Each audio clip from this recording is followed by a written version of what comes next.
राधे राधे साथियों, आज हम 5वें नंबर का जो समास है बहुव्रीहि समास, पाणिनि व्याकरण के अनुसार ये तीसरे नंबर का समास है। क्योंकि समास 4 प्रकार के होते हैं। तत्पुरुष समास के 2 उपभेद हैं, इसलिए इनकी संख्या 6 हो जाती है।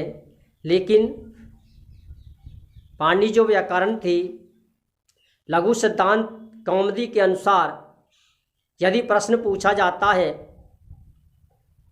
रेट लेवल में यदि प्रश्न पूछा जाता है कि लघु सिद्धांत कौमुदी के अनुसार समास कितने प्रकार के होते हैं, तो आप उस स्थान पर समास 5 प्रकार के लिखोगे।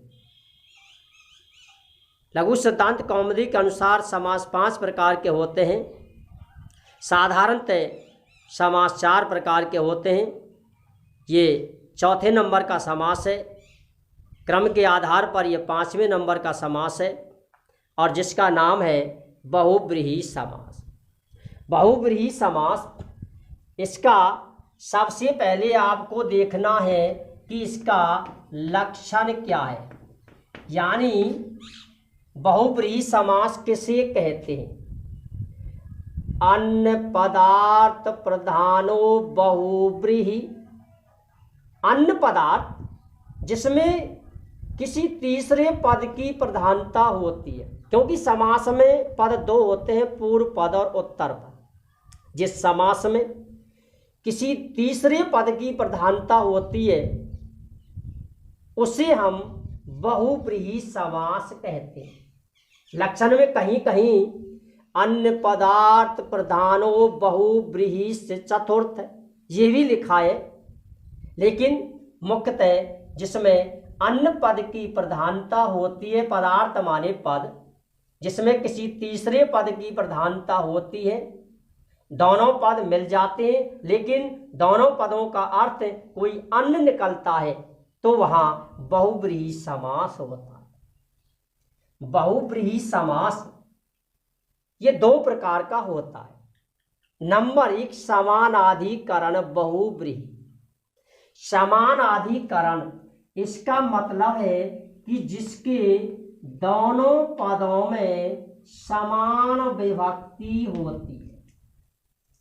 जिस समास के पूर्व पद और उत्तर पद, पहला पद और दूसरा पद, जिस समास के दोनों पदों में समान विभक्ति होती है उसे हम समानाधिकरण बहुव्रीहि समास कहते हैं। यदि समास बहुव्रीहि है, उसके दोनों पदों में यदि समान विभक्ति दी हुई है तो वहां आप समानाधिकरण बहुव्रीहि समास लिखें। लेकिन कक्षा 10 और 12th क्लास, इसमें यदि माध्यमिक शिक्षा बोर्ड में यदि प्रश्न आता है तो वहां आपको प्रकार दिखाने की आवश्यकता नहीं है, वहां आप केवल समास का मूल नाम ही लिखें। नंबर 1, समानाधिकरण जिसके दोनों पदों में समान विभक्ति होती है उसे हम समानाधिकरण बहुव्रीहि कहते हैं। और दूसरा है व्यधिकरण, जिसके दोनों पदों में असमान विभक्ति होती है, यानी अलग अलग विभक्ति होती है, उसे हम व्यधिकरण बहुव्रीहि समास कहते हैं। अब देखिए, जिस समास में अन्य पद की प्रधानता होती है उसे हम बहुव्रीहि कहते हैं। जिस समास में जिसने, जिसको, जिसके लिए, जिससे, जिसमें आदि चिन्ह यदि निकलते हैं तो उसे भी हम बहुव्रीहि समास कहते हैं। क्योंकि इस समास का जब हम समास विग्रह करते हैं, इस समास का जब हम अर्थ करते हैं तो अर्थ में जिसने, जिसको, जिससे, जिसके लिए, जिसका, जिसकी, जिसमें ये चिन्ह निकलते हैं। इसलिए अर्थ के आधार पर वाक्य यानी समास के अंत में आपको यत शब्द के रूप लगाने। यदि जिसका अर्थ निकलता है वो यदि पुल्लिंग है तो यत के रूपों के बाद में आप से लगा दें, और यदि वो स्त्रीलिंग है तो आप यत के रूपों के बाद में सा लगा दें। ये आपको समास विग्रह करने का तरीका है। जिस कारक का चिन्ह निकलता है उसी कारक की आपको विभक्ति लगानी है।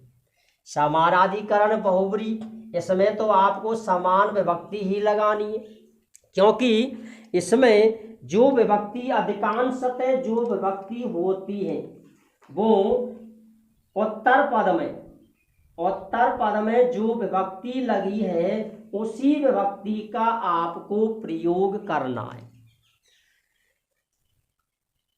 जैसे उदाहरण है आपके सामने लंबोदर, लंब है उदर, लंबा है पेट जिसका, लंबा है पेट जिसका यानी जिसका उदर भरता नहीं है, पूर्ति नहीं होती है, उसे क्या कहते हैं?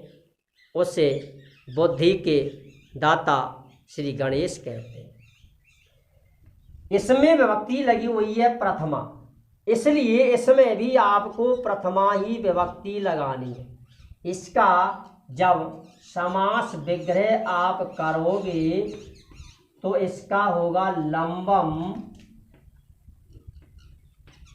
उदरे, लंबा है पेट जिसका, षष्ठी विभक्ति हमने लगा दिया यस, और लंबा उदर वाला कौन है? गणेश, इसलिए हमने लगा दिया से, यानी पुल्लिंग।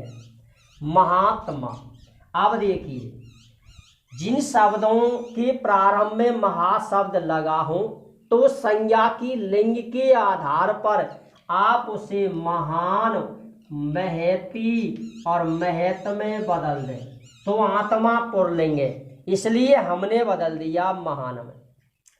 इसमें एक नियम है जो कर्मधारय समास में आपने पढ़ा है कि यदि आप लगाना चाहते हो तो मध्य में चासव का प्रयोग कर सकते हो। चासव पुल्लिंग, चेयम स्त्रीलिंग और चै तत् नपुंसकलिंग। महान आत्मा यानी जिसकी आत्मा महान है, जिसकी आत्मा महान है वो होता है महात्मा। महान चासौ आत्मा यश से, महान है आत्मा जिसकी वह, उसे कहते हैं महात्मा। ये हुआ समानाधिकरण बहुव्रीहि, यानी इसके दोनों पदों में समान विभक्ति लगाई जाती है। जो विभक्ति उत्तर पद में लगी हो उसी विभक्ति को पूर्व पद में लगा दे।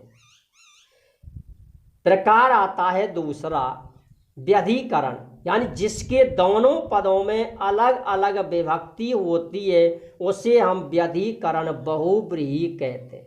जैसे धनुष पानी, धनुष है पानी माने हाथ में, धनुष है हाथ में, तो देखिए हाथ के बाद में चिन्ह निकलता है और में चिन्ह है अधिकरण का, और अधिकरण में विभक्ति लगाई जाती है सप्तमी। अधिकरण जो समास है उसमें विभक्ति लगाई जाती है, अधिकरण जो कारक है उसमें विभक्ति लगाई जाती है सप्तमी। तो देखिए इसका समास विग्रह होगा धनु, धनुष प्रथमा विभक्ति, चक्र प्रथमा विभक्ति, शूल प्रथमा विभक्ति। पहला जो पद है उसमें आपको लगानी है प्रथमा विभक्ति, और दूसरा जो पद है उसमें आप कारक के आधार पर विभक्ति का प्रयोग कर दें। धनुष है पाणौ, पाणौ सप्तमी विभक्ति। धनुष है हाथ में जिसके, तो यत शब्द के रूप जो लगेंगे वो षष्ठी विभक्ति में लगेंगे, क्योंकि जिसके का की के रा री रे। चक्रम पाणौ यस्य से शूलम पाणौ यस्य से। धनुष है हाथ में जिसके, चक्र है हाथ में जिसके, शूल है हाथ में जिसके। धनुष है हाथ में जिसके उसे धनुष पाणी कहते हैं, वो है श्री राम।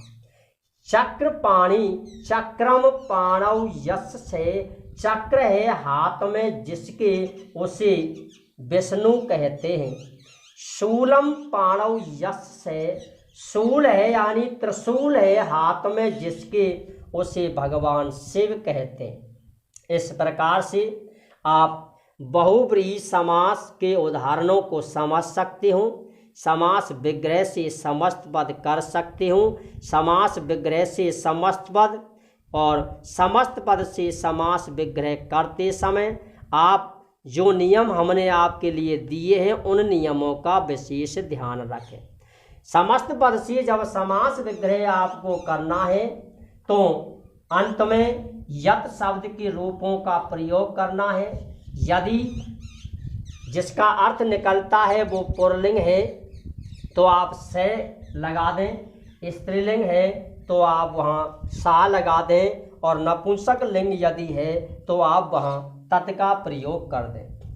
यदि समानाधिकरण बहुव्रीहि दिया है तो उसके दोनों पदों में आपको समान विभक्ति लगानी है, और यदि व्यधिकरण दिया है उसके अर्थ में किसी कारक का चिन्ह यदि निकलता है दूसरे कारक का दूसरे पद में, पहले पद में नहीं दूसरे पद में, तो जिस कारक का चिन्ह निकलता है उस दूसरे पद में आप उसी विभक्ति को लगा दें और अंत में यत शब्द के जो रूप आते हैं यत शब्द का आप प्रयोग कर दें। इस प्रकार से आप इस समास को आसान तरीके से कर सकते हो। फिर भी यदि आपको कोई समस्या यदि है तो आप हमें अवश्य बताएं, हम आपका इंतज़ार करेंगे। यदि आप वीडियो को देखते हों तो आप इसे अंत तक अवश्य देखें। अंत तक देखने से ही व्याकरण समझ में आती है, और यदि आप उसे नॉर्मल वेश में देखा, खोल दिया, वीडियो ओपन कर दिया और बंद कर दिया तो उसमें कोई भी आपको समझ में नहीं आती है। इसलिए हम आपसे निवेदन करते हैं कि आप व्याकरण को शुरू से लेकर अंत तक अवश्य देखें। हम जहाँ तक प्रयास करते हैं तो आपके लिए व्याकरण में कहीं पर भी कोई समस्या छोड़ने वाले नहीं हैं। यही हम आपसे आशा करते हैं। जय हिंद, जय भारत।